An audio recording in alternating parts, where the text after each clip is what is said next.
সুপ্রিয় দর্শক শ্রোতা, আসসালামু আলাইকুম। গত পর্বে আমরা শিখেছিলাম বাংলা বানানের ক্ষেত্রে আহ, ইংরেজি মাসের নামগুলোকে কিভাবে বাংলায় লেখা যায়, বাংলায় লেখা হয় সে বিষয়ে। আজকে আমরা আলোচনা করব কোথায় বাংলা বানানের ক্ষেত্রে, বাংলা শব্দের ক্ষেত্রে কোথায় দয় রস্যকার হবে এবং কোথায় দয় দীর্ঘকার হবে। প্রথমেই আপনাদের একটি বিষয়ে জানিয়ে রাখি যে এক্ষেত্রে খুব সহজ একটি নিয়ম আপনারা ফলো করতে পারেন। সেটি হচ্ছে, যেসব শব্দ আসলে দূরত্ব বোঝায়, দূরত্ব সূচক, দূরত্বের সাথে সংশ্লিষ্ট, এই যে দূরত্ব থেকে যে বিষয়টা এসেছে, এসব শব্দের ক্ষেত্রে সাধারণত দয় দীর্ঘকার হয়। যেমন আমরা যদি একটি বিষয় দেখার চেষ্টা করি, যে প্রথমত দূরত্ব, দূরত্ব যে শব্দটি, এই দূরত্ব শব্দটি আমরা লিখব দয় দীর্ঘকার দিয়ে। এখন এরকম আরো অনেক শব্দ হয়তো আমরা পাবো, যেমন দূর,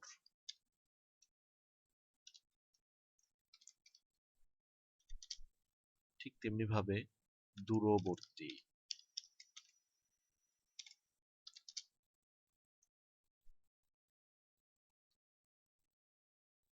দূরীকরণ, দূরীকরণ। এই যে দূরীকরণ আমরা বলি, যেমন প্রায় আমরা একটা কথা বলি দারিদ্র দূরীকরণ। এই যে দারিদ্র দূরীকরণ, এই যে দূরীকরণ, দূরীকরণে দয় দীর্ঘকার দিয়ে এবং রয় দীর্ঘিকার দিয়ে আমরা লিখব।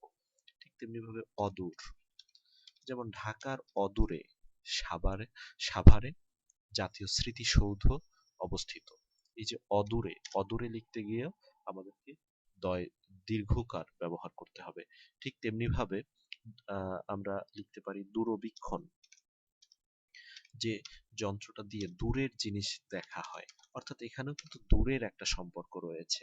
তো যার কারণে আমরা এই কথাটুকু আপনাদেরকে বলতে পারি যে যেসব শব্দের সাথে দূরত্ব বোঝায় অথবা দূরের জিনিস অথবা দূরের সাথে যেসব শব্দগুলো প্রাসঙ্গিক অথবা এই দূর শব্দ যোগে এসেছে, সেসব শব্দের ক্ষেত্রে আমরা দয় দীর্ঘকার ব্যবহার করব। আর দয় রস্যকার ব্যবহার করব দূরত্ব বোঝায় না এমন সব শব্দের ক্ষেত্রে।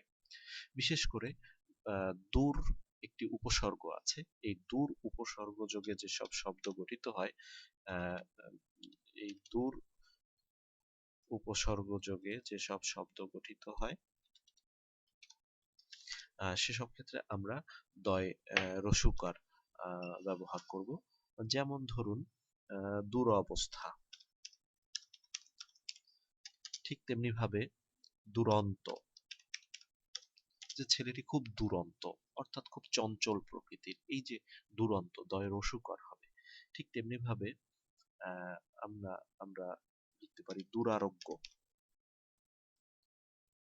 দুরারোগ্য অর্থাৎ যেগুলো খুব কঠিন, আরোগ্য লাভ হওয়া কঠিন, নিরাময় হওয়া কঠিন, সেসব রোগকে কিন্তু আমরা দুরারোগ্য ব্যাধি বলি। এই যে দুরারোগ্য, যেটা আরোগ্য হওয়ার মতো নয়, সহজে আরোগ্য হয় না, এ ধরনের যে বিষয়টাকে আমরা দুরারোগ্য বলি। আর এই দুরারোগ্য লিখতে গিয়ে কিন্তু আমাদেরকে অবশ্যই দয় রস্যকার ব্যবহার করতে হবে। ঠিক তেমনি ভাবে আমরা লিখব দুর্গতি, যে ওর যে দুর্গতি তাতে খুব সামনে এগোবে বলে মনে হয় না। এই যে দুর্গতি, এই দুর্গতি শব্দটা দয় রস্যকার দিয়ে ব্যবহার হবে। ঠিক তেমনি ভাবে আমরা লিখব দুর্গ, দুর্দান্ত, যে দুর্দান্ত, দুর্দান্ত শব্দটা আমরা প্রায় ব্যবহার করি, বিশেষ করে খেলাধুলার ক্ষেত্রে। যে দুর্দান্ত পারফরমেন্স, মোস্তাফিজের দুর্দান্ত পারফরমেন্স, আজকে হেরে গেল অমুক দল। তো এই যে বিষয়টা দুর্দান্ত, দয় রস্যকার হবে, অবশ্যই দয় রস্যকার হবে। এবার একটি অত্যন্ত পরিচিত একটি শব্দের ক্ষেত্রে আসি, দুর্নীতি। দুর্নীতি লিখতে গিয়েও কিন্তু আপনাকে দয় অবশ্যই রস্যকার লিখবেন।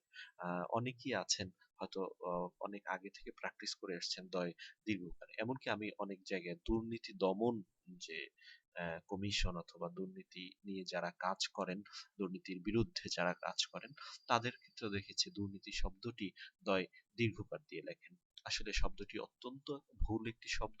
আমরা অবশ্যই দুর্নীতি লিখতে গিয়ে দয় রস্যকার লিখবো। আবার অনেক বড় বড় মানুষ আছেন যাদের লেখা পড়ে আমরা অবশ্যই তৃপ্ত হই এবং অনেক আমরা আমাদের মনের মনের খোরাক পাই।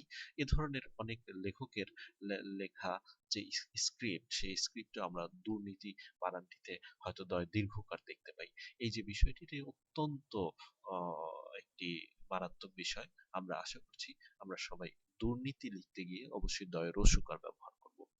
এরপরে যেমন ধরুন দুর্যোগ, দুর্যোগ ব্যবস্থাপনা। এই যে বিভিন্ন সময় দুর্যোগ নেমে আসে, এই দুর্যোগ অবশ্যই কিন্তু রস্যকার দিয়ে ব্যবহার হবে। আরেকটি শব্দ দুর্ঘটনা। এই দুর্ঘটনা শব্দটি আমাদের প্রায় পত্রপত্রিকা আমরা দেখতে পাই, বিশেষ করে আমাদের মফস্বল সংবাদদাতারা যেসব খবর পাঠান তাতে দুর্ঘটনা একটি বড় জায়গা দখল করে থাকে।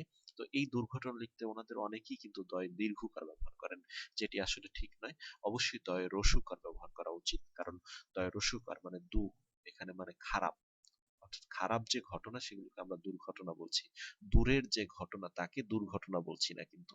তো স্বাভাবিকভাবে আমাদের যেহেতু আহ, খারাপ ঘটনাকে আমরা দুর্ঘটনা বলছি, অতএব দুর্ঘটনা লিখতে অবশ্যই আমাদের রস্যকার ব্যবহার করা উচিত। ঠিক তেমনি ভাবে দুর্নাম। আমরা অনেকেই দুর্নামের ভয় করি। এই যে দুর্নাম হওয়ার ভয় করি, এই দুর্নামটা লিখতে কিন্তু অবশ্যই রস্যকার লিখবেন।